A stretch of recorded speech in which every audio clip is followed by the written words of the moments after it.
ಪಾರಿವಾಳಗಳ ಫಲವತ್ತತೆ ಹೆಚ್ಚಿಸಲು ಪೌಷ್ಟಿಕಾಂಶಯುಕ್ತ ಸಾಂಪ್ರದಾಯಿಕ ವಿಧಾನ. ಪಾರಿವಾಳಗಳಲ್ಲಿ ಸಂತಾನೋತ್ಪತ್ತಿ ಸಾಮರ್ಥ್ಯವನ್ನು ಹೆಚ್ಚಿಸಲು ಕುಂಬಳಕಾಯಿ ಬೀಜ, ಅಗಸೆ ಬೀಜ ಮತ್ತು ತುಪ್ಪದ ಮಿಶ್ರಣವು ಅತ್ಯಂತ ಪರಿಣಾಮಕಾರಿ. ಕುಂಬಳಕಾಯಿ ಬೀಜದಲ್ಲಿರುವ ಸತುವು ವೀರ್ಯದ ಗುಣಮಟ್ಟವನ್ನು ಸುಧಾರಿಸಿದರೆ, ಅಗಸೆ ಬೀಜದ ಒಮೆಗಾ 3 ಹಾರ್ಮೋನುಗಳ ಉತ್ಪಾದನೆಗೆ ಸಹಾಯ ಮಾಡುತ್ತದೆ. ತುಪ್ಪವು ಈ ಪೌಷ್ಟಿಕಾಂಶಗಳನ್ನು ದೇಹವು ಹೀರಿಕೊಳ್ಳಲು ನೆರವಾಗುತ್ತದೆ. ತಯಾರಿಸುವ ವಿಧಾನ. ಅಳತೆ: ಸಮ ಪ್ರಮಾಣದ, ಉದಾಹರಣೆಗೆ ತಲಾ 50 ಗ್ರಾಂ ತಾಜಾ ಕುಂಬಳಕಾಯಿ ಬೀಜ ಮತ್ತು ಅಗಸೆ ಬೀಜಗಳನ್ನು ತೆಗೆದುಕೊಳ್ಳಿ. ಇವುಗಳಲ್ಲಿ ಉಪ್ಪು ಅಥವಾ ಮಸಾಲೆ ಇರಬಾರದು. ಪುಡಿ ಮಾಡುವುದು: ಇವುಗಳನ್ನು ಮಿಕ್ಸಿಯಲ್ಲಿ ನುಣ್ಣಗೆ ಪುಡಿ ಮಾಡಿಕೊಳ್ಳಿ.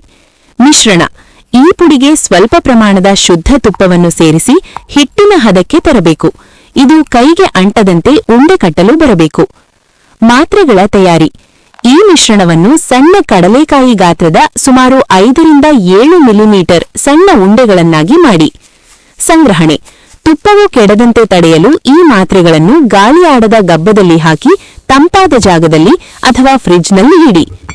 ನೀಡುವ ಕ್ರಮ: ಪಾರಿವಾಳಕ್ಕೆ ಪ್ರತಿದಿನ ಬೆಳಿಗ್ಗೆ 4 ಮಾತ್ರೆಗಳು ಮತ್ತು ರಾತ್ರಿ 4 ಮಾತ್ರೆಗಳಂತೆ ಸತತ 90 ದಿನಗಳ ಕಾಲ ನೀಡಬೇಕು. ಯಶಸ್ಸಿಗಾಗಿ ಪ್ರಮುಖ ಸಲಹೆಗಳು. ಸಹನೆ ಇರಲಿ. ಹಕ್ಕಿಗಳಲ್ಲಿನ ಫಲವತ್ತತೆ ಸಮಸ್ಯೆಗಳು ಪೌಷ್ಟಿಕಾಂಶದ ಕೊರತೆಯಿಂದ ಉಂಟಾಗುತ್ತವೆ.